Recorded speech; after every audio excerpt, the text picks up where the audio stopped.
Punto 4.4. El olvido en la memoria episódica. Aunque clásicamente se ha asociado a un fallo de memoria, el olvido no es más que una de las propiedades de este proceso. En términos estrictos, el olvido debería considerar solo aquella información que ha entrado en el sistema, que se haya codificado. Por eso, una manera de ver que la información se codificó en algún momento es comprobar que al menos en una ocasión ha sido recuperada del sistema.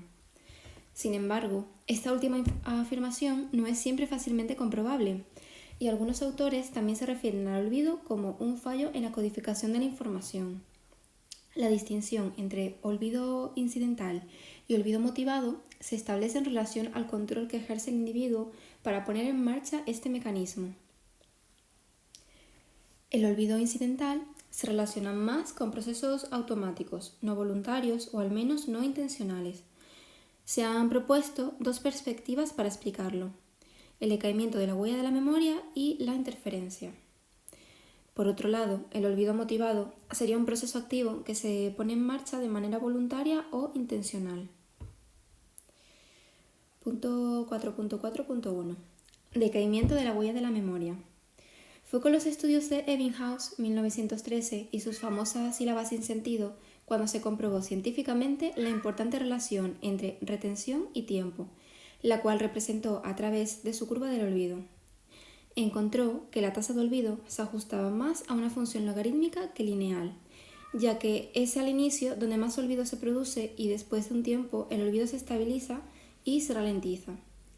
La curva del olvido describiría el olvido a largo plazo.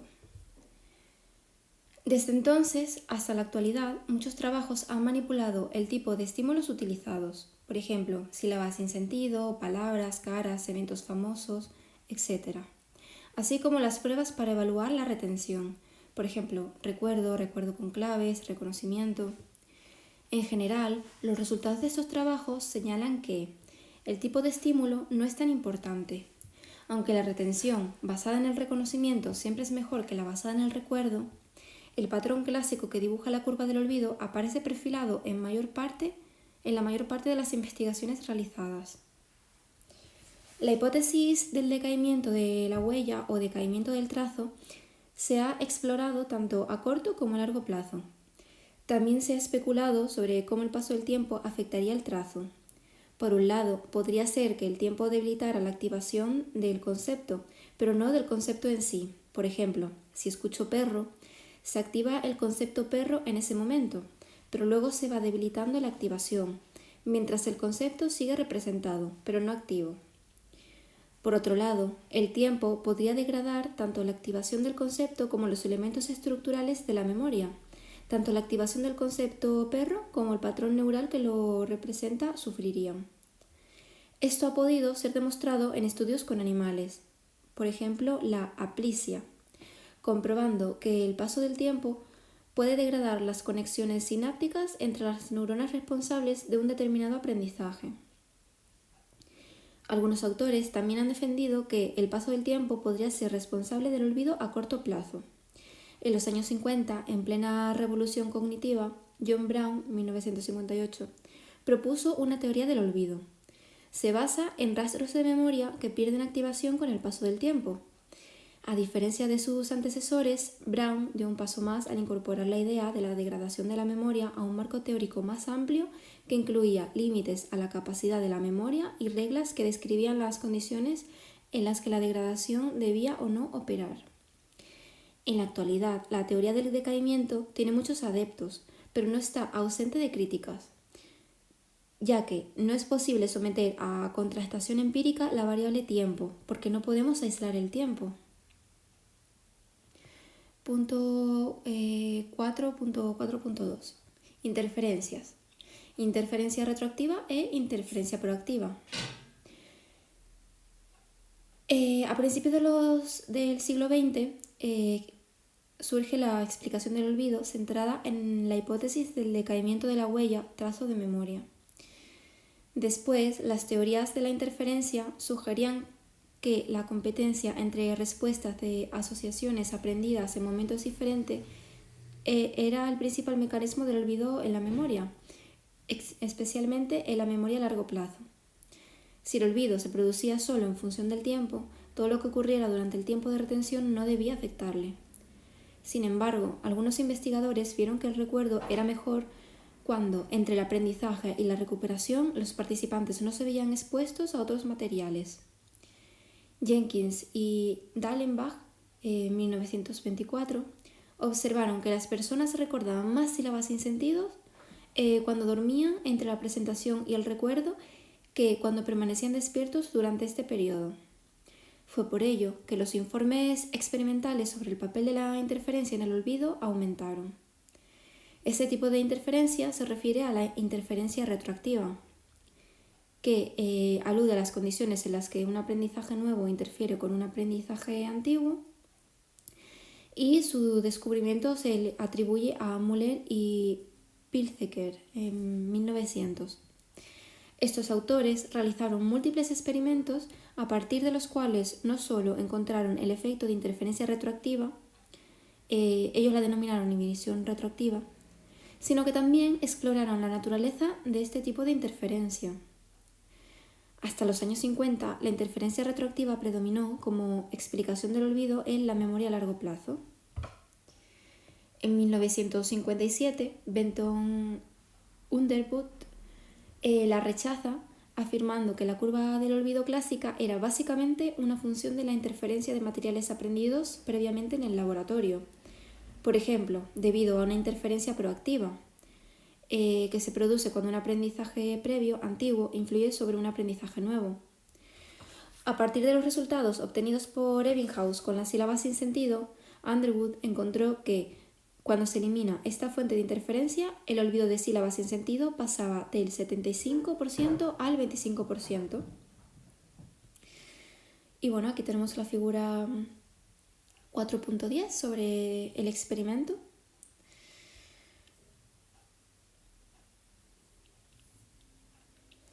En la actualidad, aunque los dos tipos de interferencia parecen estar en la base del olvido, se acepta generalmente que la interferencia retroactiva es la principal causa de olvido incidental en la vida cotidiana. Punto 4.4.3. Olvido por fallo en las claves de recuperación. Además de las interferencias, otro correlato del tiempo es la fluctuación fortuita del contexto, tanto interno como externo. Cuando codificamos la información, también registramos datos relativos a nuestro estado, por ejemplo, el estado de ánimo y el contexto.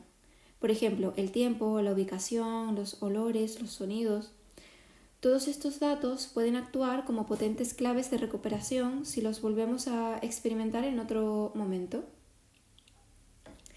El olvido dependiente, también conocido como fracaso de la recuperación, se refiere al fallo a la hora de recordar información previamente codificada en ausencia de las claves que estaban presentes durante la codificación.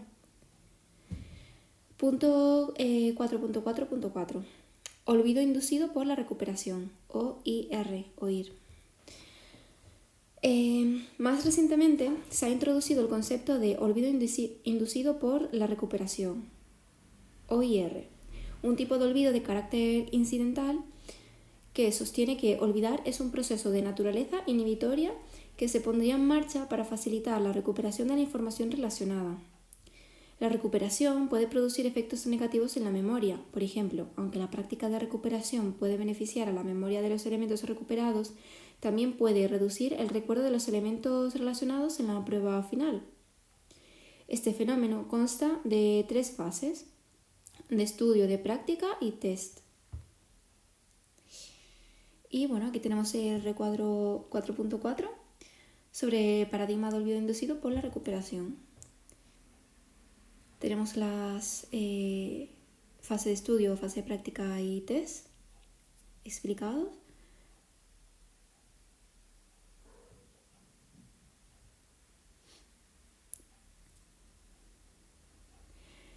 El efecto de olvido inducido por la recuperación es bastante robusto y se ha observado en diferentes poblaciones y contextos con estímulos y materiales muy heterogéneos, tanto en tareas de recuerdo como de reconocimiento, y en pruebas de tipo declarativo y no declarativo. Anderson y colaboradores, en 2020, propusieron que el principal mecanismo subyacente a este fenómeno es un mecanismo inhibitorio. ya que los intentos de recuperar un ítem objetivo de la memoria provocan que se activen varios elementos asociados con la misma clave de recuperación. Esta activación crea competencia y, para recuperar selectivamente el elemento objetivo, se inhiben los elementos que no son el objetivo. De este modo, la inhibición funciona para reducir la interferencia de los elementos no objetivo durante la práctica de la recuperación. Por ejemplo, para recuperar frutas _man, el ejemplar fresa puede ser activado inapropiadamente, por lo que, para facilitar la recuperación del ejemplar manzana, el ejemplar fresa sería inhibido. Que bueno, esto se puede entender mejor leyendo la figura 4, el recuadro 4.4. Punto 4.4.5. Olvido motivado. Olvidar no es necesariamente algo malo, sino que se lo digan a Jill Price. El olvido motivado es aquel proceso en el cual intentamos olvidar algo voluntariamente. Es un proceso activo de naturaleza controlada.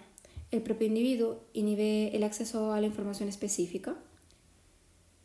Antecedentes del mismo son las ideas que muchos autores han tenido de que las propias personas pueden bloquear sus recuerdos. Charcot, Freud, Brauer, Janet o Nietzsche, Anne Burgess y Linda Holmson, los cuales han utilizado términos como supresión y represión de los recuerdos como forma de autoconservación. Sin embargo, fueron Anderson y Green en 2001 los que desarrollaron el paradigma pensar, no pensar, para investigar si somos capaces de suprimir voluntariamente la información que no deseamos. Y consta de 3 fases. En la primera fase, pues se deben estudiar pares de palabras, por ejemplo, perro, leche. En la segunda fase se enfrentan a 2 tipos de ensayo, pensar y no pensar. En los ensayos pensar se presentan algunos de los miembros de los pares que habían sido estudiados en la primera fase, por ejemplo, perro, y se instruye al participante para que piense en el segundo miembro del par asociado. En los ensayos no pensar también se presentan otros de los miembros de los pares que habían estudiado en la primera fase, por ejemplo, árbol, pero se les instruye a que eviten pensar, inhiban en el segundo miembro del par. Luego, en la tercera fase, se presentan todos los miembros de los pares que habían estudiado en la primera fase para que los participantes los completen con el segundo miembro. Los ensayos son de 3 tipos. Pensar, en el que fueron instruidos a no pensar en la segunda fase, y ensayos de línea base, aquellos pares que los participantes tuvieron que estudiar en la primera fase, pero no se presentaron en la segunda. Los resultados, que los tenemos en la figura 4.12, mostraron que los participantes experimentaron mayores dificultades para recordar los elementos correspondientes a los ensayos no pensar, que fueron los que suprimieron voluntariamente en la fase 2. Sin embargo, su rendimiento fue inferior no solo en la comparación con los ensayos pensar, que fueron los mejor recordados, también fue inferior al rendimiento en aquellos ensayos que no se presentaron nuevamente en la fase 2 y que se corresponden con la línea base. A nivel teórico, los autores señalaron que son los procesos de control ejecutivo los que activamente facilitan la represión, olvido, de los ítems sobre los que los participantes tenían la instrucción de no pensar.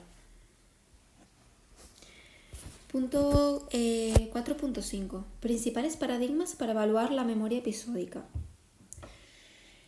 Punto 4.5.1. Recuerdo con claves y reconocimiento. Los paradigmas clásicos que se utilizan para evaluar la memoria episódica consisten básicamente en 2 fases. La primera fase, de estudio o codificación, que implica la exposición del participante a los estímulos de la prueba. Las instrucciones determinarán que la prueba de la memoria sea incidental o intencional, independientemente de que la codificación sea una u otra. Es importante asegurarse de que los estímulos que se presentan son codificados. Luego, en la segunda fase, de prueba o test, se evalúa la capacidad del individuo para acceder a la información codificada. Estas fases están claramente diferenciadas y separadas por un pequeño intervalo temporal, conocido como intervalo de retención. Después de la presentación del material a codificar, generalmente hay un pequeño retraso antes de pasar a la segunda fase. Este intervalo puede variar en tiempo desde varios segundos hasta horas y días. Clásicamente se distinguen 3 variantes de la prueba o test. Primero, recuerdo; segundo, recuerdo con claves; y tercero, reconocimiento. Y bueno, luego aquí tenemos la figura 4.13 en la que se representan las pruebas clásicas para evaluar la memoria episódica.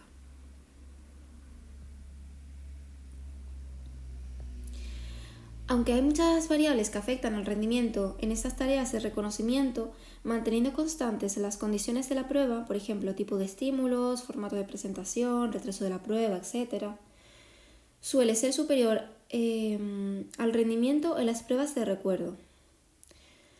Estas diferencias en la actuación han sido abordadas desde las teorías del doble proceso, según las cuales el reconocimiento implicaría tanto procesos de recolección, recuperación de información episódica, como de familiaridad. El recuerdo solo implicaría la recuperación de la memoria episódica. La evidencia procedente de estudios conductuales, neuropsicológicos y de neuroimagen conduce a conclusiones consistentes sobre la naturaleza de la recolección y la familiaridad. Por ejemplo, la recolección, al ser un proceso rápido y que demanda más recursos atencionales, es más sensible que la familiaridad a la velocidad de respuesta, la división de atención, la generación, la codificación semántica, los efectos del envejecimiento, etc. Y es menos sensible que la familiaridad, proceso más rápido y automático, a los cambios en el criterio de respuesta, las manipulaciones de la fluidez, el olvido, etc. Además, los resultados neuropsicológicos y de neuroimagen indican que ambos procesos dependen de sustratos neurales parcialmente distintos. La recolección dependería más del hipocampo y del córtex prefrontal, mientras que la familiaridad se relaciona con regiones adyacentes al hipocampo.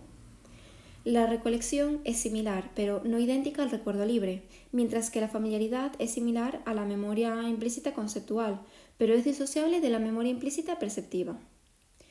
Otras teorías, como las de proceso único, no comparten esta disociación y afirman que no hay necesidad de asumir nada más que un modelo basado en la familiaridad o la fuerza. Punto 4.5.2. La teoría de detección de señales, TDS, para evaluar el reconocimiento. La teoría de detección de señales, TDS, es un marco teórico que se desarrolló para analizar en el laboratorio las respuestas conductuales dadas por los participantes en una tarea perceptiva de tipo auditivo, visual o táctil. Desde la investigación inicial desarrollada por Green y Sweet, 1966, esta teoría se ha aplicado en el análisis de provenientes tanto del ámbito de la psicología como en áreas como la ingeniería, el diagnóstico clínico, la predicción meteorológica o el marketing. En el trabajo original utilizaron una tarea de percepción auditiva.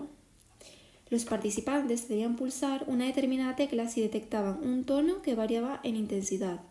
El tono podía o no presentarse y el participante respondía si había o no detectado el tono. En función de la presencia o no del tono y la respuesta dada por el participante, se pueden obtener 4 resultados. Primero, el tono se presenta y el participante lo detecta, que sería un acierto. Segundo, el tono se presenta y el participante no lo detecta, sería una omisión. Tercero, el tono no se presenta y el participante confirma que no se presenta, que sería un rechazo correcto. Y la cuarta opción sería que el tono no se presenta, pero el participante afirma que sí se presenta, y esto sería una falsa alarma. Los 4 tipos de respuesta constituyen la matriz de confusión, que la tenemos pues aquí representada en la figura 4.14. Si extrapolamos esta tarea perceptiva a una tarea de reconocimiento como la del apartado anterior, donde el participante debe reconocer los estímulos antiguos presentados en la fase de codificación, que son familiares y tienen un determinado nivel de activación, constituyen nuestra señal en la TDS. y debe reconocerlos entre otros estímulos nuevos, no presentados en la fase de estudio, que posiblemente tengan un menor grado de familiaridad y menor activación, y no constituyen el ruido en la TDS. Los dos conjuntos tendrán sus distribuciones y cuanto más separadas estén, más fácil será reconocer la señal, estímulos antiguos, del ruido, estímulos nuevos. Esto es lo que mide el índice de discriminación o D' en la TDS. Este índice se puede calcular matemáticamente y hace referencia a la separación entre ambas distribuciones que refleja la familiaridad media de los estímulos, y a mayor valor, mayor discriminación y mayor separación de las distribuciones.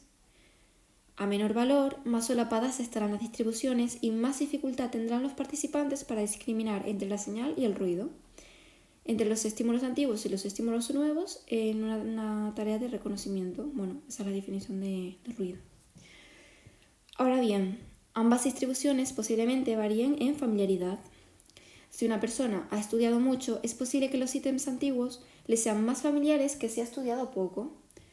También la semejanza entre los estímulos antiguos y los estímulos nuevos puede hacer que las distribuciones se solapen en cierto grado por familiaridad. Como se puede comprobar en el ejemplo del recuadro 4.6, las listas B y C son muy diferentes entre ellas, mientras que en la lista B los distractores, estímulos nuevos, pertenecen a la misma categoría que los estímulos objetivo, antiguos con la lista A. En la lista C, los distractores pertenecen a otra categoría semántica diferente, lo que facilita la discriminación. Y bueno, aquí tenemos el recuadro 4.6.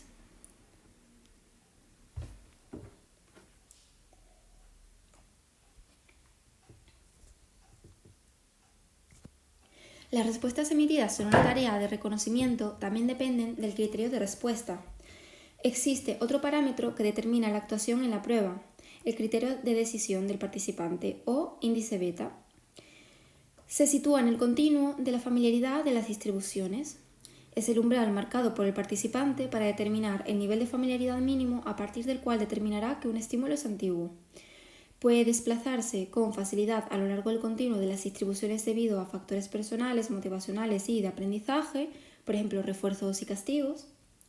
De esta forma, el criterio es un sesgo de respuesta y es independiente de la discriminación o familiaridad. Puede ser más conservador y, por tanto, el umbral se situará más a la derecha del continuo. En este caso, el número de FA, que entiendo que sería falsos aciertos, no sé, disminuirá. Pero también lo hará el número de aciertos porque se producen más omisiones. O también puede ser más flexible, desplazándose a la izquierda. Se incrementará el número de FA, pero también los aciertos, porque habrá menos omisiones. Un ejemplo para entender la independencia entre ambos parámetros sería el siguiente. Imagínese que se estudia este capítulo para realizar un examen tipo test con 3 alternativas de respuesta, prueba de reconocimiento clásica. Si la prueba es un simulacro que no puntúa en la asignatura, seguramente utilice un criterio más relajado para emitir sus respuestas, de manera que situará el umbral más a la izquierda, arriesgará más, obteniendo más aciertos, pero también más FA. No sé, a lo mejor significa fallo. Sin embargo, si antes de la prueba confirmamos que la nota obtenida se tendrá en cuenta para la evaluación final, el criterio seguramente sea más conservador, ya que hay ganancias y pérdidas asociadas a su respuesta. La discriminación, familiaridad media de las distribuciones, en uno u otro caso es la misma. El examen se lo sabe igual, pero ahora arriesgar una respuesta conlleva unos costes que no todos están dispuestos a asumir. Hay muchas diferencias individuales en el criterio de decisión. Unos arriesgan más y otros son más conservadores. Asimismo, la edad es un factor muy importante que modula este sesgo de respuesta, ya que las personas más jóvenes suelen ser más arriesgadas que las personas más mayores a la hora de emitir sus respuestas.